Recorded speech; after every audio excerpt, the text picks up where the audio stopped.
And I think for the three of us to join forces and create Empower with Moxi as a resource for education, for support, for tools, for clinics, professionals, and patients to really understand what the implications of this lifelong decision is for families and for children long term.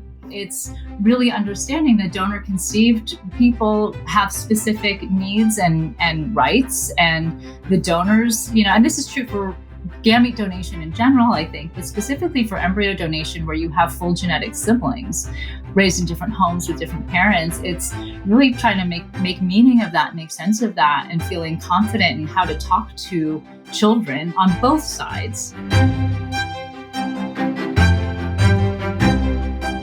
Welcome to Donor Conception Conversations. This is the one podcast that will provide research-based information, professional guidance, and personal experiences about all aspects of donor conception, from considering using a donor to parenting donor-conceived children. I'm your host, Lisa Schumann. As a researcher, a therapist, and an expert on donor conception, I am passionate about helping people on their donor conception journey.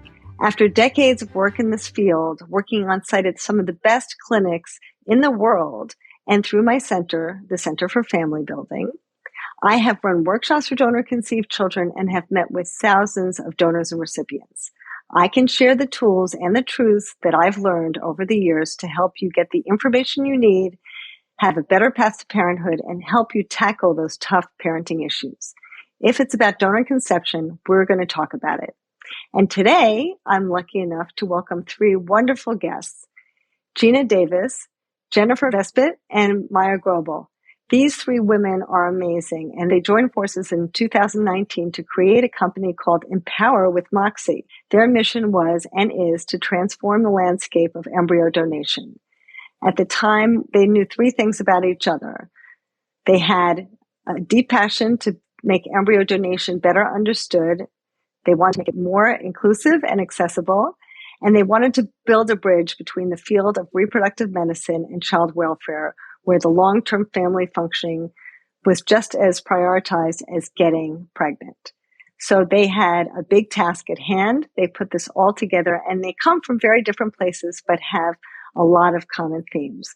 So with that, I'd like to introduce you to my guests. I'm welcoming all three of them. I'm lucky enough to have all three on this podcast together, and they're going to tell you a little bit about how they came together and how their lives are very different, but very similar in a lot of ways, and what their mission is for Empower with Moxi. So welcome. Thanks so much for joining me. Jen, do you want to start? Absolutely. Thank you, Lisa, so much for having us. My name is Jen Vesbit, and I am here because I am an embryo donor. I have twins conceived via IVF that are now 11 years old. And after about 4 years of getting my storage built, decided to donate my one remaining embryo.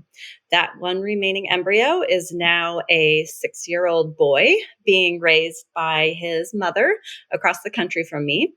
Throughout the process, I founded something called Embryo Donation Support, which is a support hub for embryo donors. And then with Maya and Gina, we co-founded Empower with Moxi, which we like to think of as the hub of education for embryo donation. So I'm Gina Davis. I am a genetic counselor by training. That was where I first started in this field of infertility. I had been working in the field for, about 7 years before I ended up having my own infertility struggle. And my husband and I ended up going through IVF. And during that process, I stimulated really well, I guess fortunately in some ways, but we ended up with a lot of remaining embryos.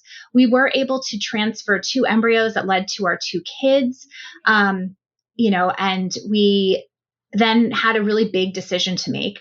What we eventually did was pursued embryo donation, and we donated the first batch of 8 embryos to a family member, and we donated a second batch to somebody across the country that we met on Facebook.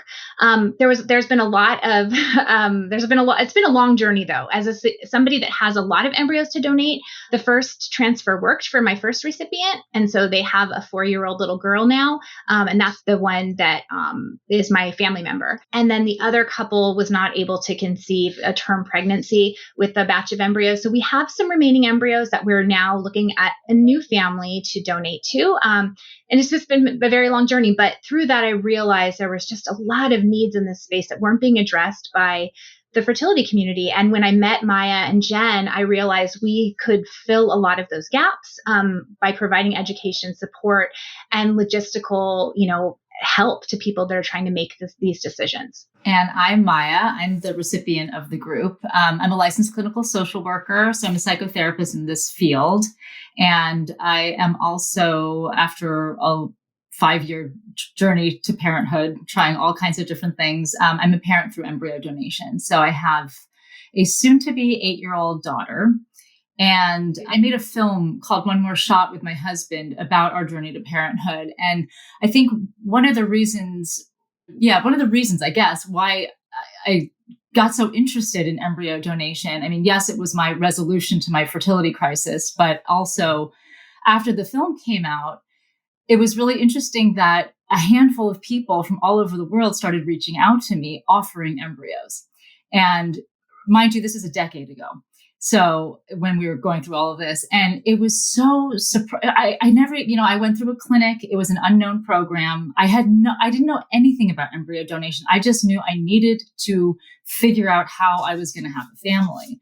And when I started receiving emails from people, I saw your film, here are the photos, here are my children. We have 4 more embryos. We're happy to donate. I was like, oh my gosh, it was an amazing feeling. And I thought, wow, this could be done in an open way. Like you could actually know people. You could have resources and contact information for who's genetically connected to your child. I mean, I honestly didn't even really realize that. And, I was a therapist at the time, but I was working, more in a different field rather than fertility. And that really sparked my interest, not only in embryo donation, but in donor conception. And, as a patient, you go through things in a very vulnerable state and you're just trying to figure things out. And there are a lot of things that factor into your decision-making, from, availability to finances to just all kinds of things. But I really didn't know much about the field. And then I started taking the ASRM courses and really learning about it. And it's shifted my whole career. And like Gina said, there were a lot of gaps we found in how embryo donation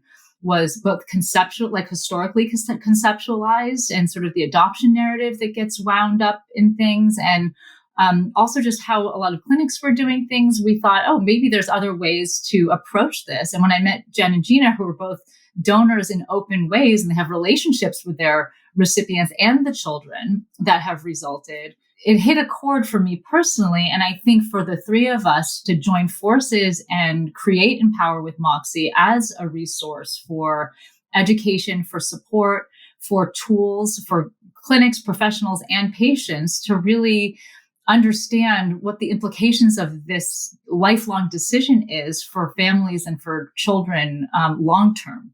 Because this isn't just like a decision that happens. You go, oh, okay, we're done with that. Oh, good. It's really understanding that donor conceived people have specific needs and rights, and the donors, and this is true for gamete donation in general, I think, but specifically for embryo donation, where you have full genetic siblings raised in different homes with different parents. It's really trying to make meaning of that, make sense of that, and feeling confident in how to talk to children on both sides about that, right? Because Jen and Gina both have children who have their genetic sibling raised in a different home, and they have to make meaning as mothers and help their families understand this choice and what it means and things like that. So anyways, of course, I'm the less abridged version intro, but that's how we came together. And since meeting each other and forming Empower, we've just been really focused on understanding the landscape of embryo donation and understanding what the patient needs are for donors and for recipients,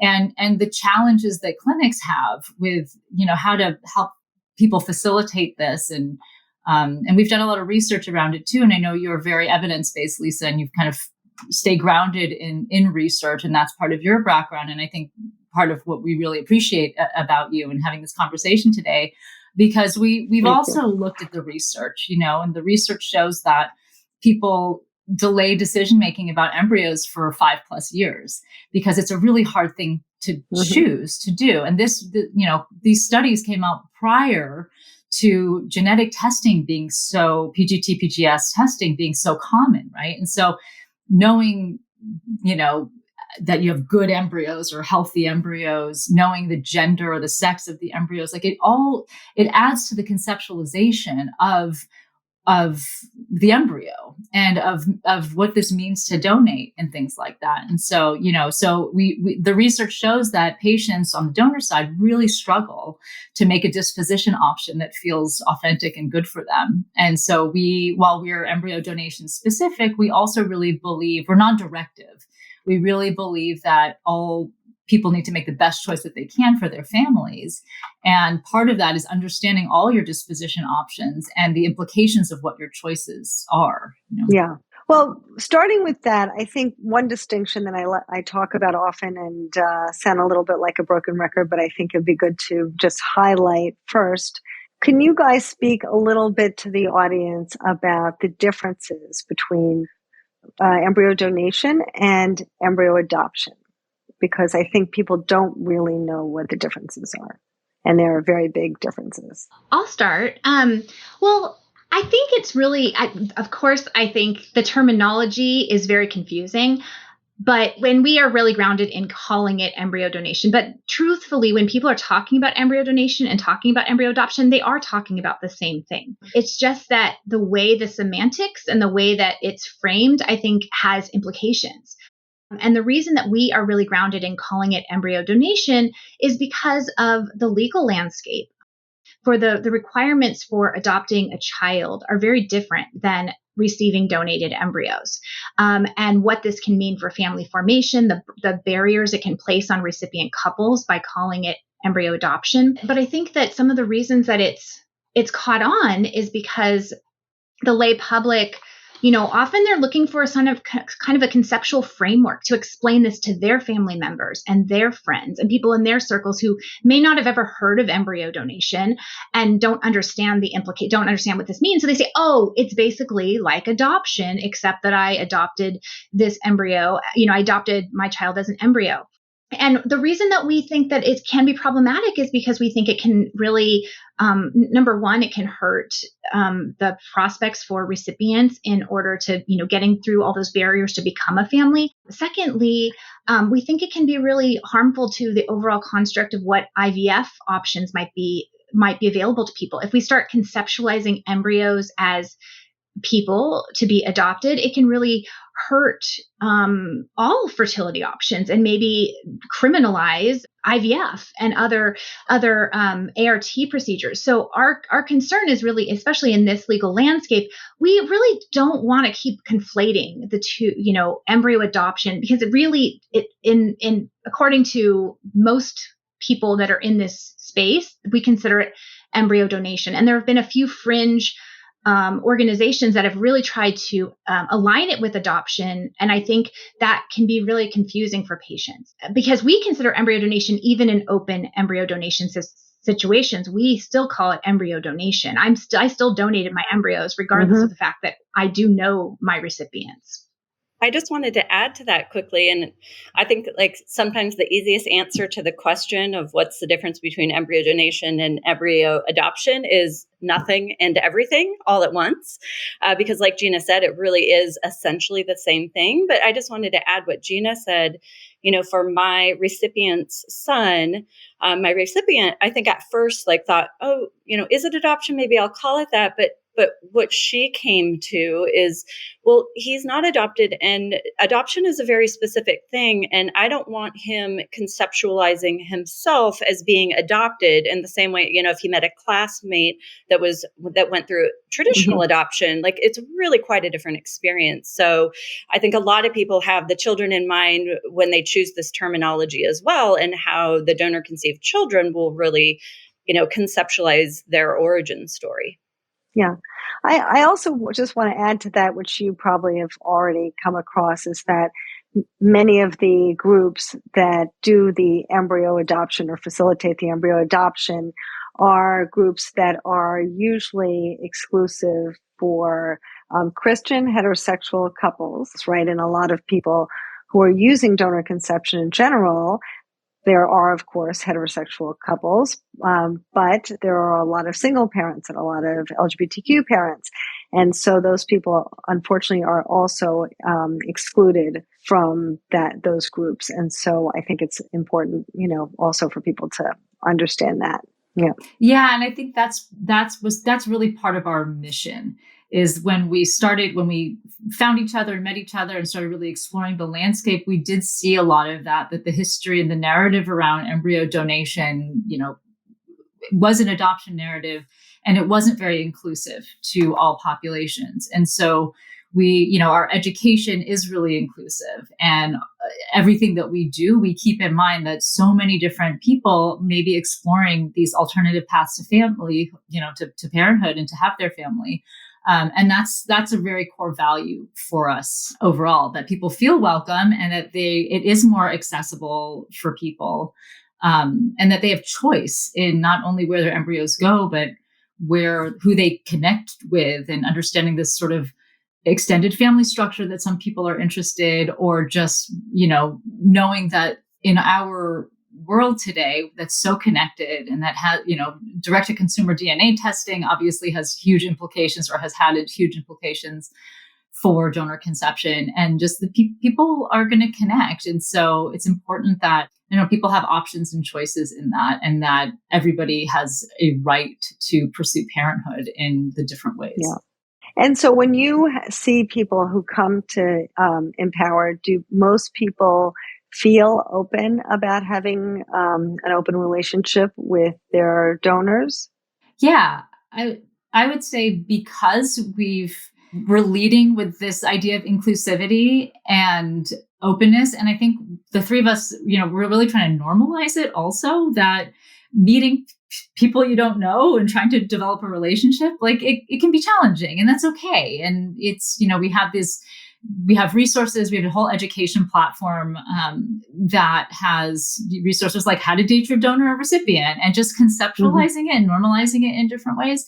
I think people are drawn to us because we are inclusive, and because we offer solutions for known donations. Everybody doesn't have, Gina donated within her family. Not everybody has to become family or donate to family or anything like that. Jen donated to a single mom by choice who was across the country from her, but they have a connection. They don't talk every day or text every day or anything like that, but they've worked out what works for them, with always the best interest of the child, or in place, or all the children. But we definitely support people in how to do this in an open way. I think there aren't a ton of models for that. And so I think by normalizing it, talking about it, we do events, virtual events every month. I'm doing a support group right now. Jen does these consultations for people who are exploring, like, how do I choose? What kind of relationship option do I want? How do I choose this? And we also are getting ready to launch a matching platform, which we're really excited about, that will allow for these open connections with facilitation. So yeah, that's been how exciting. We're all going gray because of this process.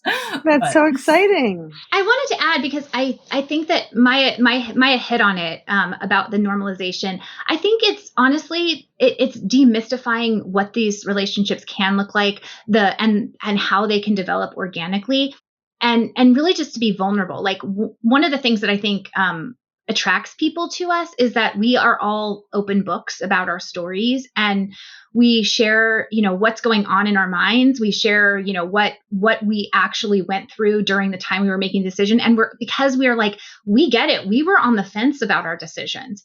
And these are the things that I was thinking about, because we're really, all of us are unbiased about the choices people make. We want them to make decisions that they can live with.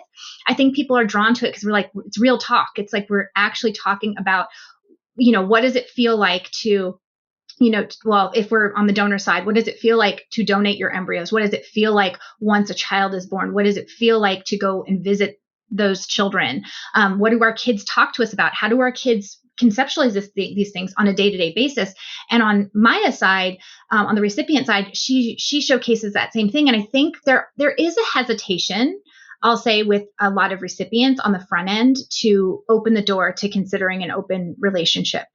And I think over time, it's more exposure to these concepts, more exposure to the views of donor conceived people have enabled a lot of those conversations, like to wedge them open. And Maya's own experience in sharing what it's been like over the course of her journey to parenthood and now being a parent.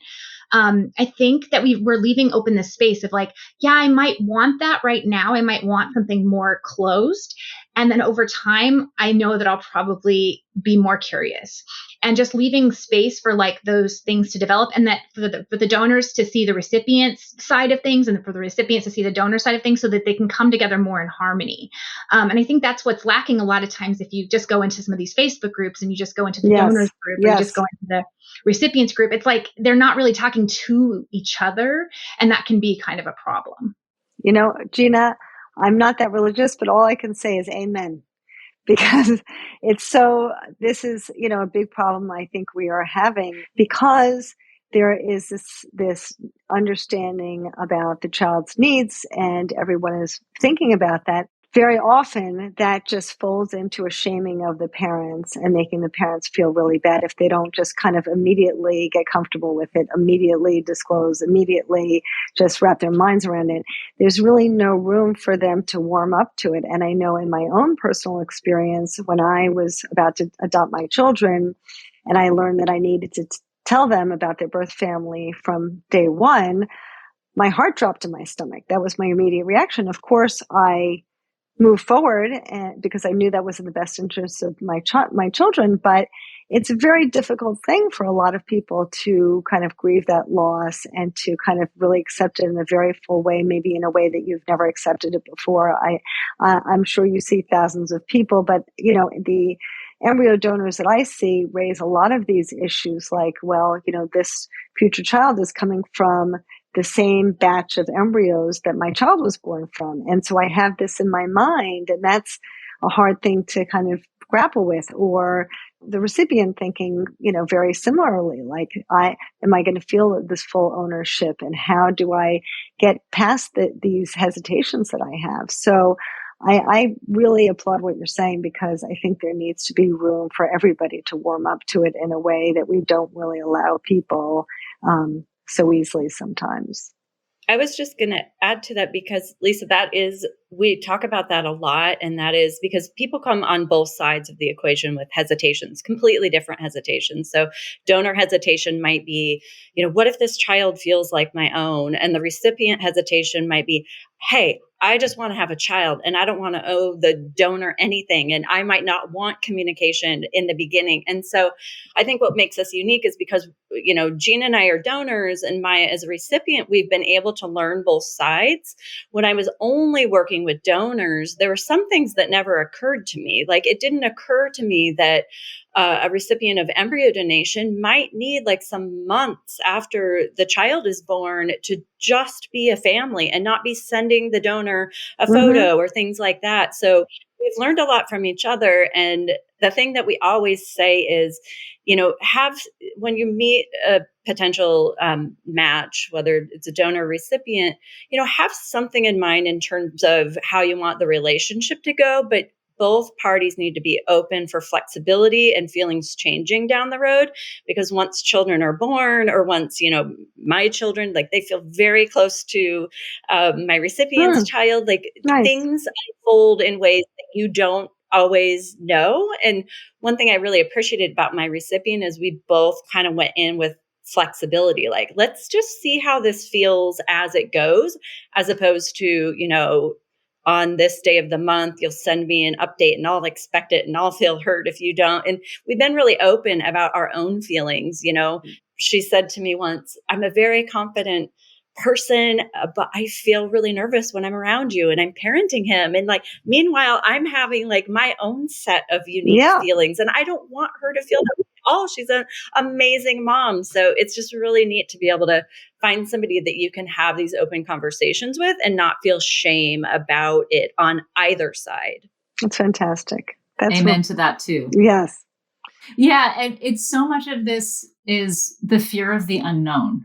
and I feel like Jen leads the charge on this for our little group, but just really being to embrace that we don't know, but we're doing the best that we can in making these decisions that we can, in really focusing on what's best for children, and in being just honest and transparent. And I think that, and there's some things that are scary about this, and some things we don't know. Will this child feel like my child? Will they want somebody else to be a mom? All of these things that I think is common. We have research now that shows, a lot of this stuff isn't founded or it's not true, and people bond with children no matter where the genetics starts, right? And so we have a lot of things around that, but what we're also lacking, I think, in this field, especially around embryo donation, is the language to describe, to disclose, right? I think that's been really challenging sometimes, because what do you call people, right? And so we're actually we're collaborating on a research study with a professor at the University of Wisconsin, Milwaukee, around the language used. So in hopes of having tools for people to have on the back end, we say, oh, this is what I'm going to refer to my, sibling who's raised in a different home with different parents and whatnot. And so I think, this concept of fear and helping people work through that, and then language and tools and actual conversation starters, and that's what we try to provide, just tangible things that, like, okay, here's some ideas of how to talk about it, how to conceptualize it, and how to understand the emotional landscape or the developmental process of the other side of your match. Right. Mm-hmm. And so I think and that's why I think that we've come together in this way, and like, Jen's learned some things from me, because I shared maybe not feeling that confident in the beginning, and I didn't have donors that I knew, but there's a sense of protection there, or just like, oh my gosh, I couldn't even imagine if somebody else like saw the hot mess that I am at this exact moment,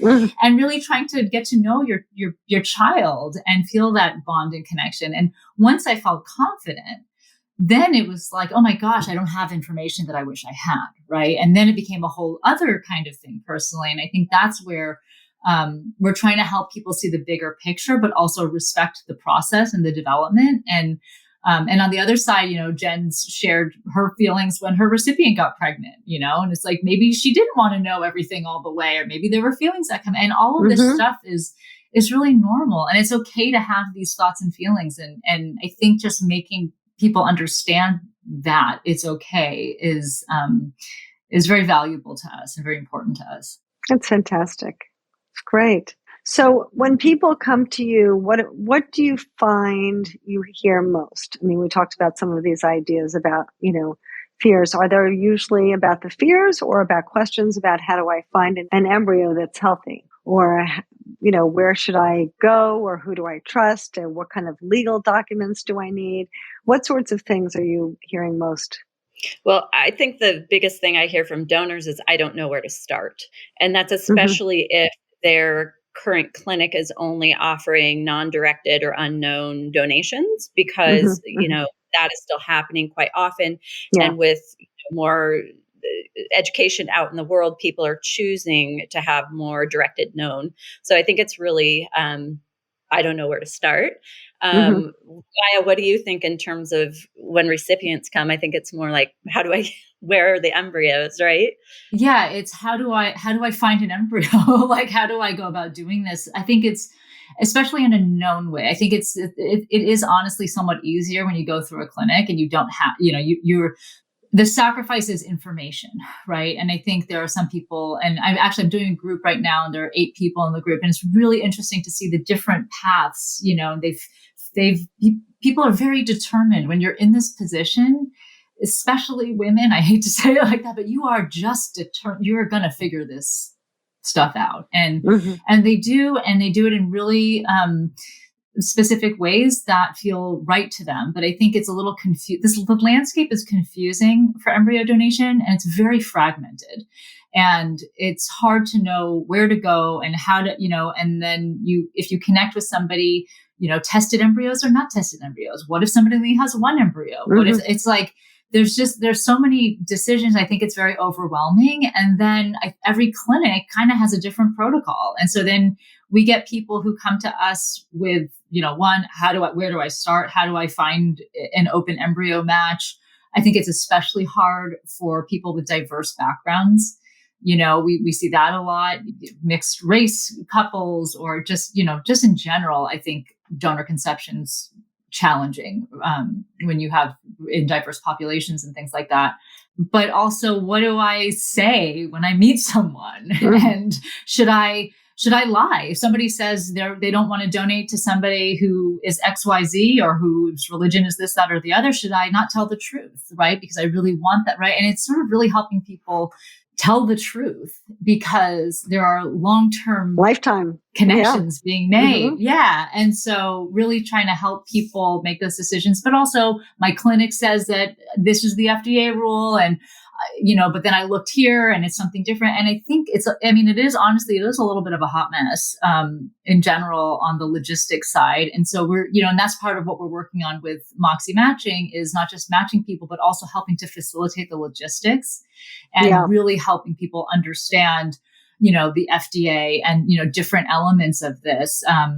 We always recommend legal contracts, obviously, psychological support and consultations, genetic counseling. There are things and there are ancillary professionals that can help people through this process.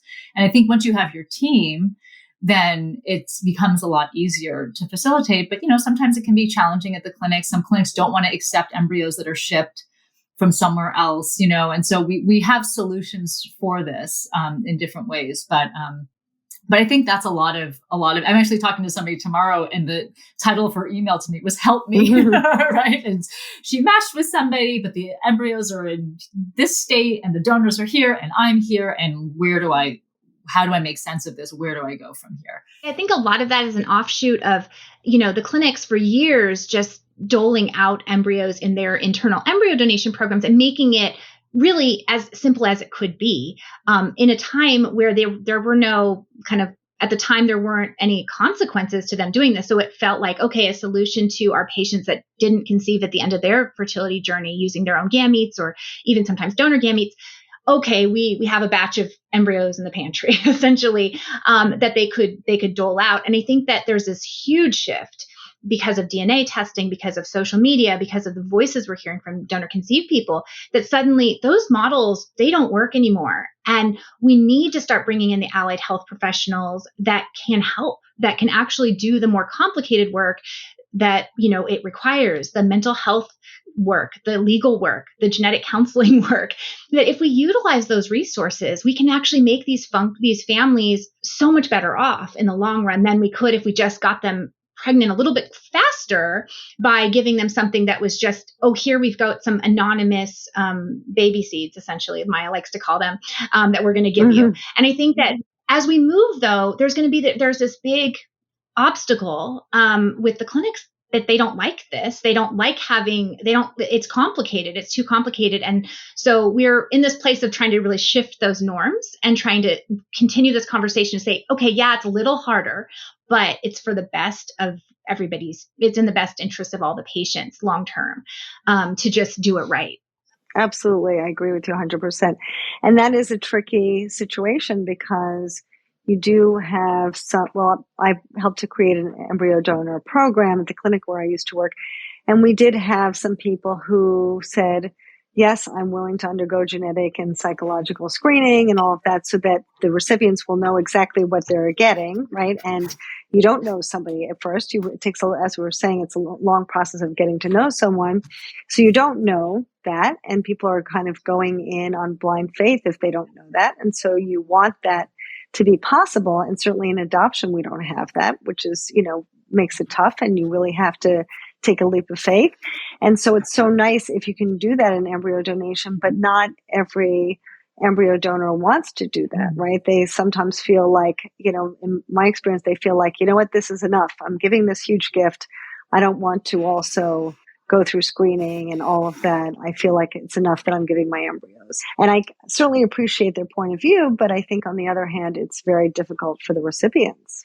Yeah, I really push back on that when I hear it, but I don't hear it very often. And I don't know if it's a changing norm now, but particularly we're doing a funded study through Empower with Moxi genetic counseling for recipients and donors who are willing to be part of a survey. It's really easy to participate, but they can, what we're finding from the survey study, from the survey results that we're already seeing is everybody that's opted in so far, of course, it's self-selected.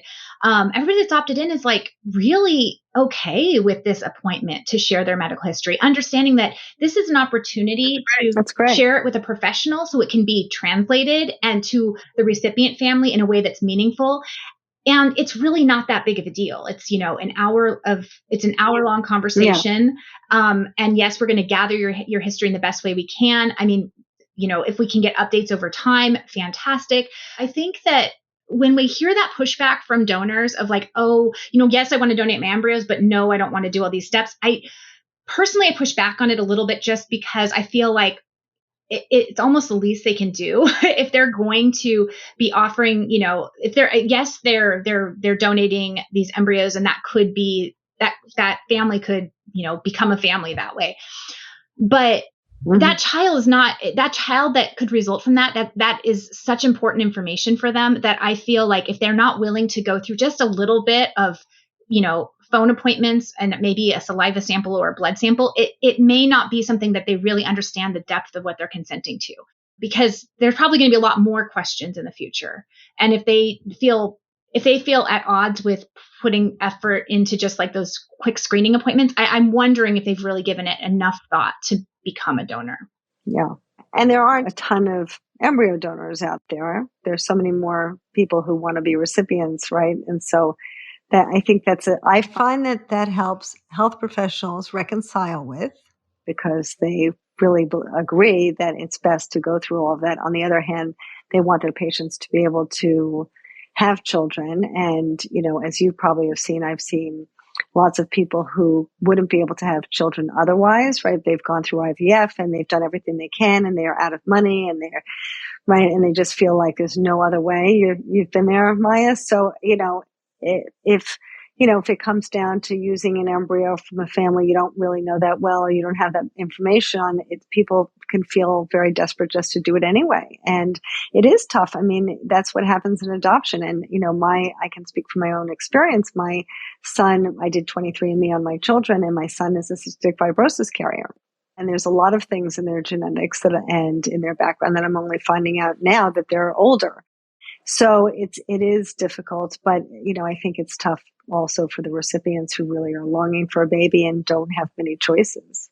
It's like we're trying to help remove some of these barriers and simplify the process while still staying connected to best practices for all people involved, right? And so it's a delicate balance, to figure out. It's like, because the clinics want things to be really easy and fast and, whatever. And so do the patients. And so do the patients. And I think, for the donors, there are some things that, sometimes donors have to go through a lot of hoops at some clinics that aren't totally necessary, but then the clinics don't actually know all of the regulations all the way. And sometimes they're very arbitrary rule. Like we talked to one clinic once and they had a 2 embryo minimum or something like that if you're going to donate. And I remember asking the doctor, oh, well, why is that in place? And the doctor literally said, I don't know. That's the rule or something like that. And I thought, well, can't you change the rule if it's, Jen had one embryo and that made one child for one recipient. So, I think having choice, and that was, we've always grounded ourselves in this idea of empowering choice in embryo donation. And part of that choice is informed consent and really knowing and educating yourselves before anything else, but also providing education and support for clinics to be able to understand, okay, here's the best practices. So some of these clinics will go through all of these hoops to make somebody go back and do a physical 10 years later or certain things like that. And yet they don't have legal contracts, right? So you're like, well, if you're going to require something, how about like that, right? Or whatever. Yes. But, again, we're on everybody's side. We know it takes all these pieces to come together and work together in order to help people like myself who are, at the end of the line, didn't have the finances or the, emotional resources to keep going in any way, shape or form, have a family. And, I wouldn't have my child without this as an option. And, so obviously it's very near and dear to my heart, but I think just people need to just know how to simplify this, but also do what's best for the families and especially the children who come out of these arrangements. Yes, I agree 100%. And I feel like I could speak with you ladies all day long. There's so much to talk about. Unfortunately, we do have to wind down, but I hope you'll come back and I hope we can speak some more. And I want to hear about how this matching program is coming along. It's very exciting. I think that's fantastic. So I don't know how you all have so much time. You all have jobs and lives. We and don't. Kids, and you still make this happen. It's really a beautiful thing. Well, thank you so much for having us. This is just such a passion for us. And yeah, we're appreciative to be able to have this conversation today. That's great. Yes, Thank you. Thank you, Lisa. You're welcome. You're welcome. And to all of you out there, I'd like you to be able to reach out to these wonderful women. How can people reach you? Well, our website, which is kind of the hub of all of our, different channels, is empowerwithmoxi.com. And Moxi is spelled Moxi. So if you go to our website, you can find a lot of our educational and support resources. We're also on all the social media channels as at Empower with Moxi. And our upcoming matching service will be called Moxi Matching. You can find it through our website, but it will also be at moximatching.com. Again, with one I, because it takes a little moxie and we like to be a little different. It's great. Fantastic. Well, it's wonderful work that you're doing, and it's so lovely to be in touch with you, ladies. And for all of you out there, I hope you take advantage of this wonderful resource. These women are spending a lot of time and energy to help people, and they're out there, so please take advantage of it. And thank you so much for joining today. As always, I hope that you really enjoyed this conversation. I hope that you subscribe so you won't miss any more. And we'd love to have you back for another time and place for us to talk about more of these issues. Thanks so much for joining. At the beginning, when you're buying your sperm or your eggs, there's an opportunity for the vendor, the sperm bank or the egg clinic or the agency, to properly counsel and educate you on the importance of a child growing up knowing their close genetic relatives, knowing about their ancestors.